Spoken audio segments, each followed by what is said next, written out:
fucked up. It's also, when you also think about that, you definitely remember that, yeah, no, Guts' child also kind of kept him from dying too by having him go back to Casca, so, yeah. Anyway, this is a generic mission. There's nothing really at stake here. Did I already mention that?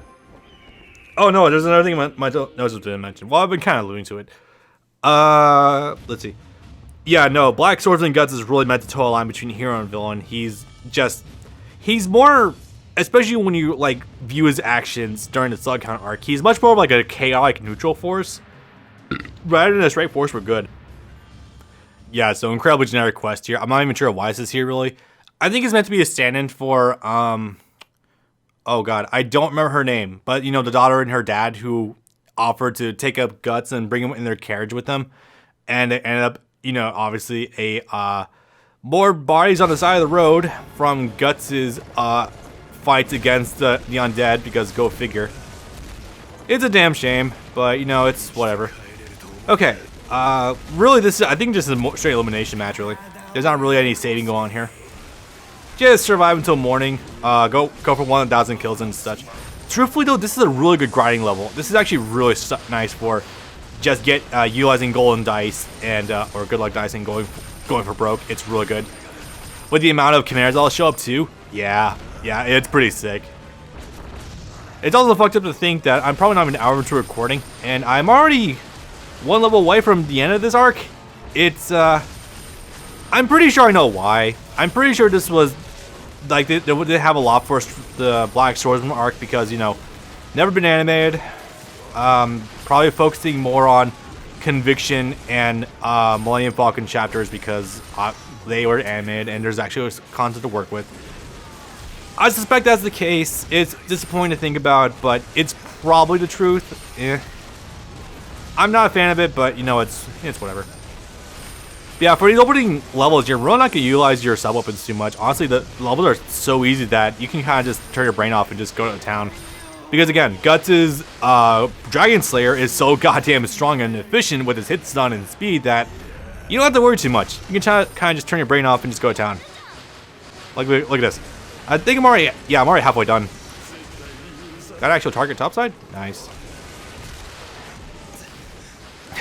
I'm starting to believe that whole thing about getting a range buff on your Berserk mode, by the way, because it definitely feels the case when you're under it with them.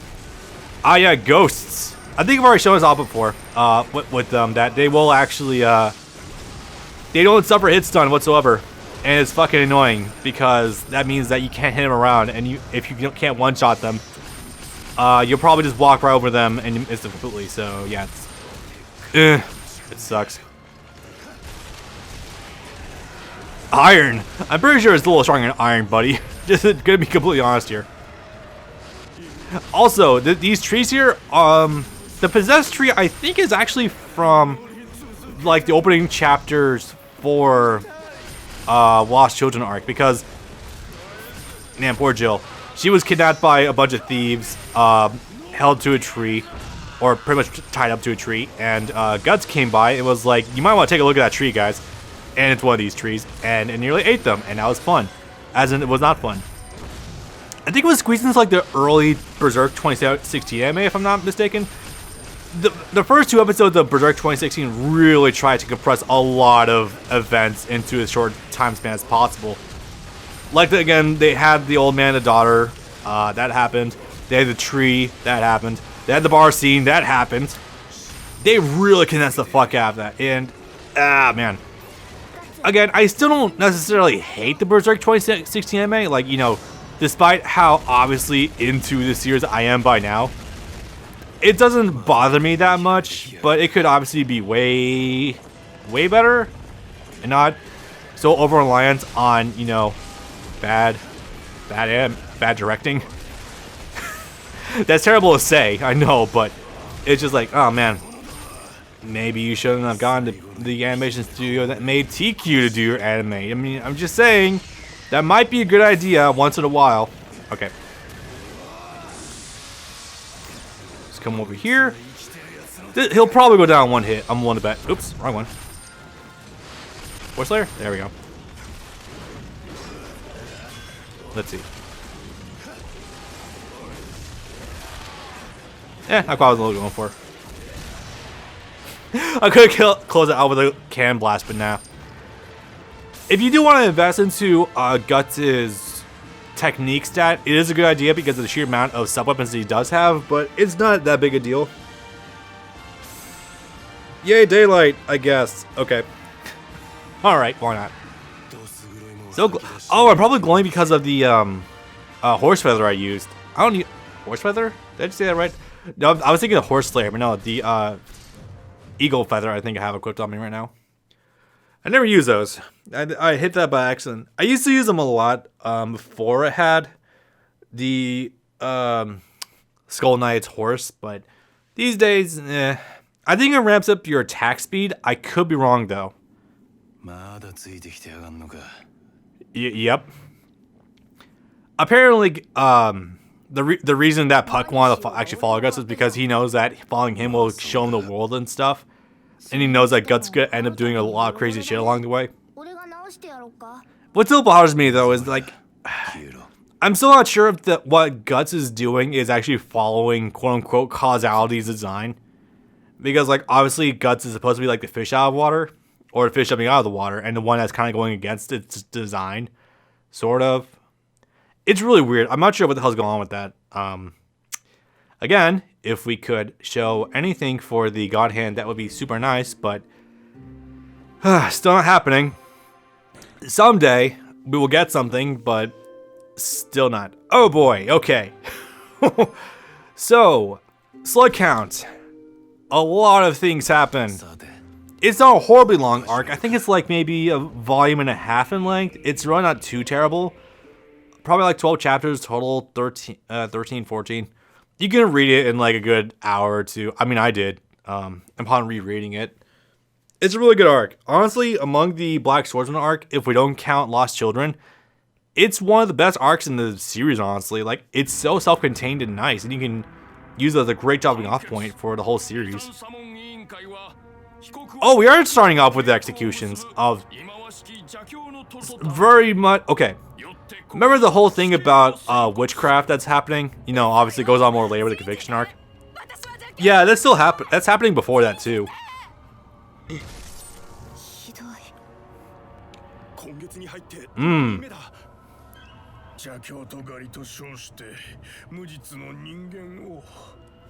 He's very much trying to exert control, and he's kind of just taking made up as a hobby.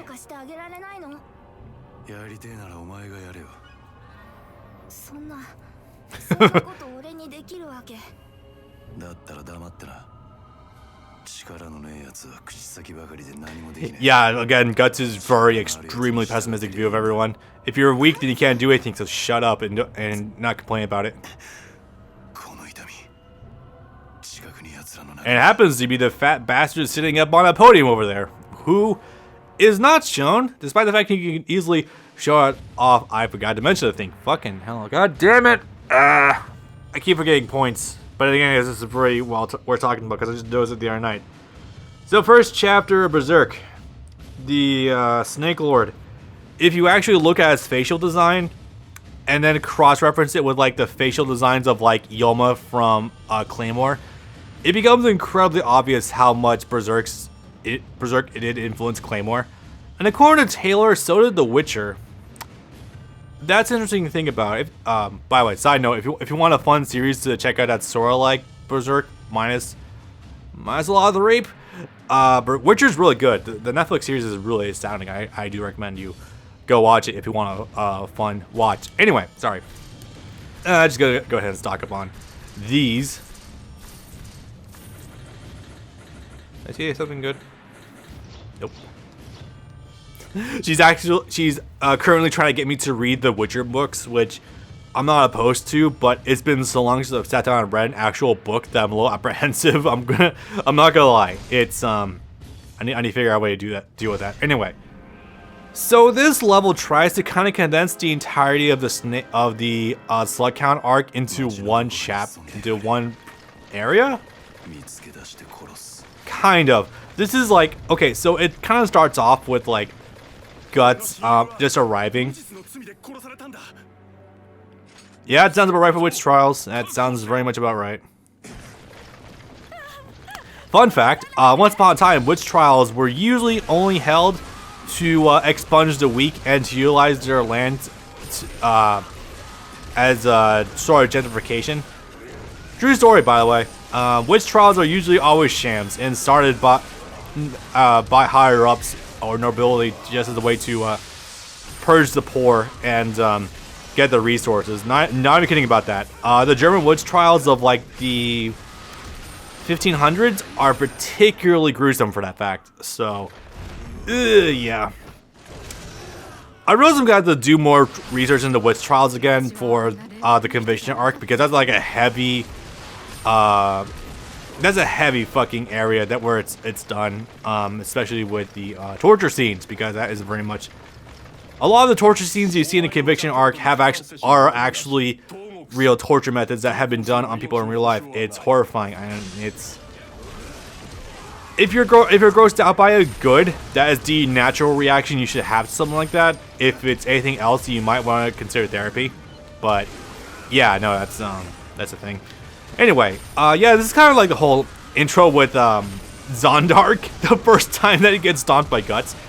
Eventually managed to weasel his way out by that one old ally of the Slug Count, getting him out. We're really just kind of trying to condense a lot of things into one area right now. And it's extremely vague in how it goes about doing it. It's not horribly surprising. It's disappointing, but it's whatever. It's also really weird when you do this level first before you read the Slug Count arc, and you're like, what the fuck is going on right now? This just feels like filler material, but then it's like, oh no, this does happen. It's just extremely fucking vague, because we can't get a lot of models into this game, because go figure. I'm just saying, if you wanted to actually pad out your story mode a little bit more, you could probably have done that and not had missions attached to the fox hunt for Griffith and Princess Charlotte, maybe? That probably would have been a good idea. Probably. Come on, activate. Oh boy, I'm getting... I just got command grabbed by a fucking guard. Come on, give me my Muso. Or, yeah, Muso as well, that would be nice. Give me my Berserk Awakening, damn it. Woo.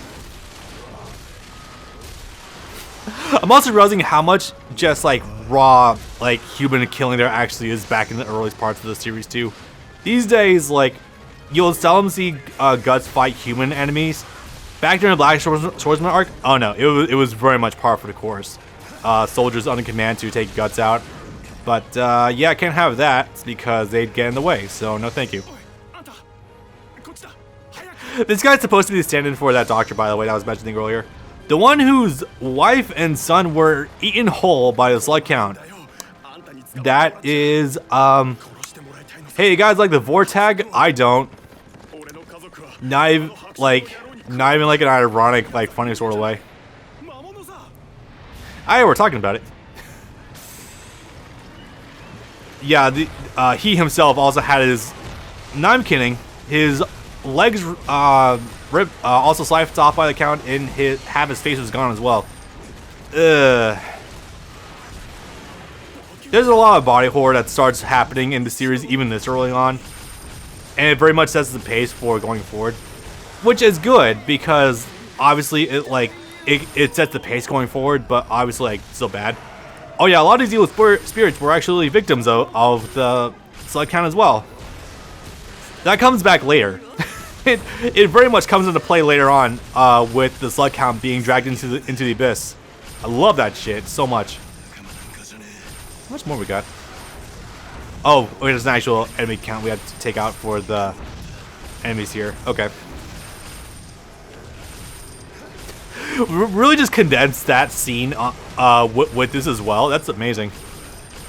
Anyway, so the whole thing about the doctor coming to save Guts was telling him the history, showing Guts the Bayonet. Not even kidding, that's where Guts did get the Bayonet he carries around with him. Berserk anime would have you believe that I got it from the Snake Lord, which is not a bad assumption. You're just kind of one off. Oh Jesus, there's still so much more. Oh my god. It has genuinely been a little bit since I've actually played these levels, and I'm just remembering how much there actually is to do in them. Holy crap. Booyah. This whole town, though, like, I don't think the town even has a name. I was looking around for it, too. Like, obviously, there's not much need for one because the town name doesn't matter too much. A lot of details don't really matter much in the long run. It's meant to just be, here's a town that is ruled by an apostle. Guts has to go find a way to take out the apostle. And for that matter, it does its job well. Obviously, you don't need, like, all the details of the world right now. You don't need to know where this town, with how self-isolated it is, where it fits on the map or anything. Nor does Berserk really have a need for a map when you think about it. It just kind of is. You know what I mean? Let me get some more Mountain Dew.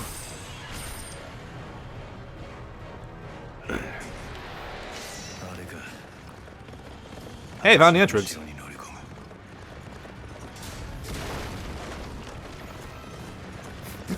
So glad I figured out that you can just use the horse in order to run right through everything. Including barricades. That's awesome. Oh, is he being executed? I think so.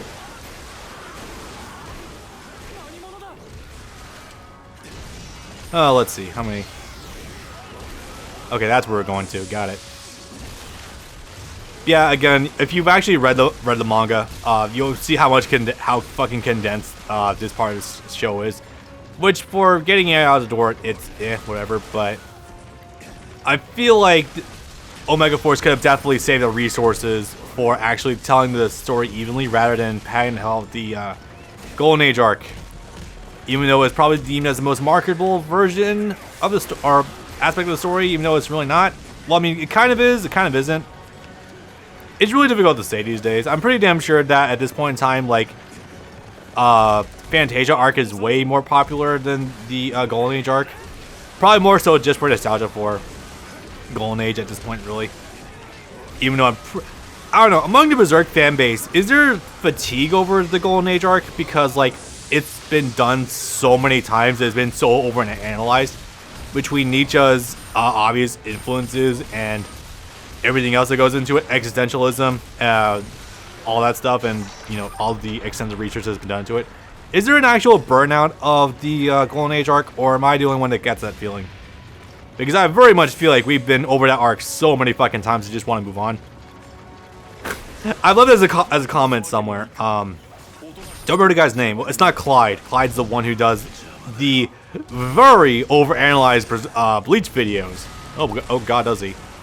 It was someone else, and I'm just like, dude, I will take this series being drawn in goddamn crayon if it means we can actually get a proper ending to it. I'm not even kidding about that.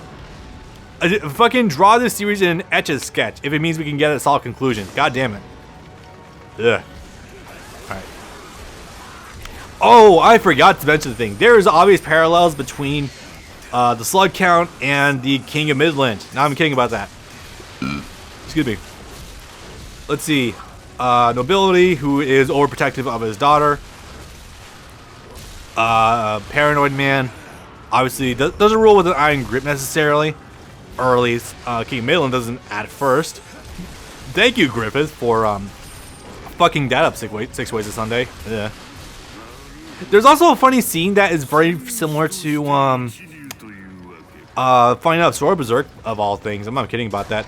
There's one part where Guts, who's already bandaged from his fight with Zondark and going through a ton of shit earlier, goes into one of the castle's inner chambers, and it just looks like how like Balzac's right-hand man, it just intercepts him with a crap ton of soldiers. It's kind of hilarious. So the funniest thing about this, oh, we didn't even show him. Somewhere, well, my voice is cracked. Somewhere, it was gonna pop up that the Slug Count's face is just like some shaded generic dude. This is what he actually looks like, and it's kinda bad. I'm not sure where they got these texture ideas from, but okay. Right. Oh, did he just start with the Muso? I think he does. Lol. Right. Excuse me, sorry. Slug Count. Oh man. For what it's worth, he's also the very first, like, well done villain who has some sympathetic backstory, even if he is a complete bastard. Oh boy. Do I talk about it? Yeah, I'm gonna talk about it. First of all, you can't kill the Count unless you go for his head, because Slug, lol, will keep regenerating. I like how to do it, bring that up into his fighting style, both, you know, in the game, well, not in the game, but in the story itself. Kind of cool. Let me just go ahead and do this. No, I was not gonna rip the Muso there because I knew better.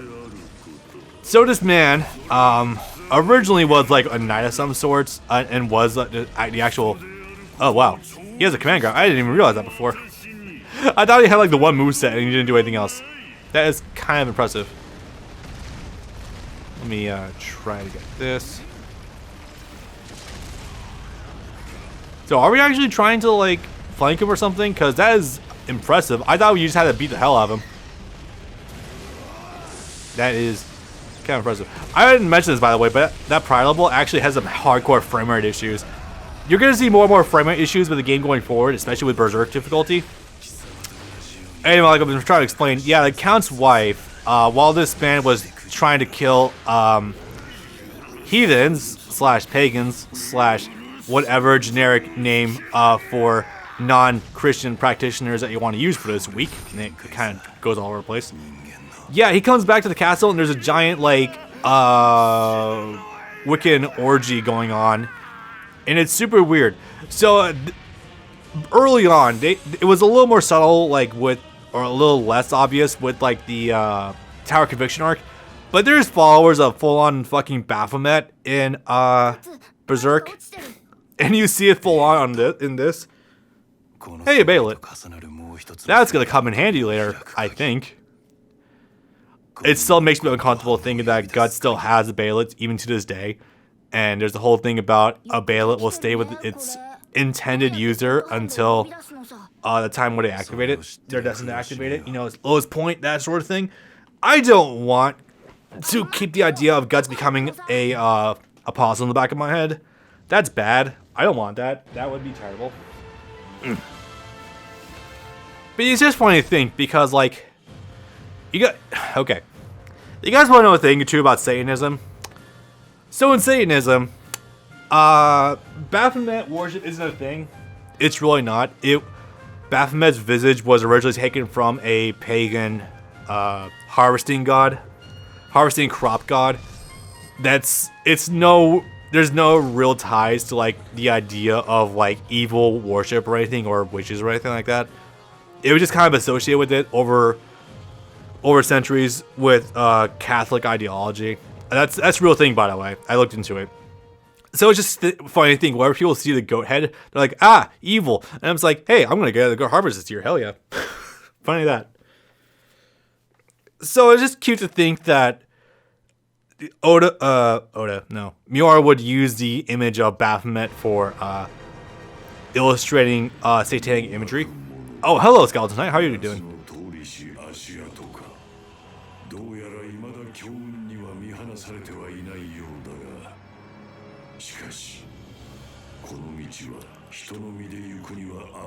So it's funny to think that not only do we know now that he is in fact the prior wielder of the Berserk armor, he's also most likely, with how everyone keeps calling him Your Majesty, and how they're like literally a sentence away from saying that he is King Geyserich.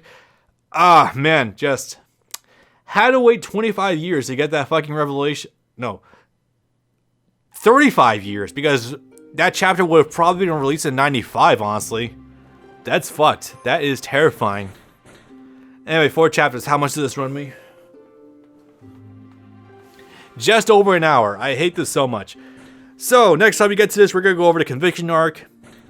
Guts is going to start chilling out a little bit. He won't be nearly as much as the self-destructive nihilist that he currently is. But that being said, Conviction arc is a little on the long side. Well, I mean, only so far as compared to the Black Swordsman arc. It's not horrible, but could be a bit better. Alright, peace. And who knows, in the gap between me recording the next time, maybe we'll finally get a new Berserk chapter out of nowhere again. Because that was so fun the first time.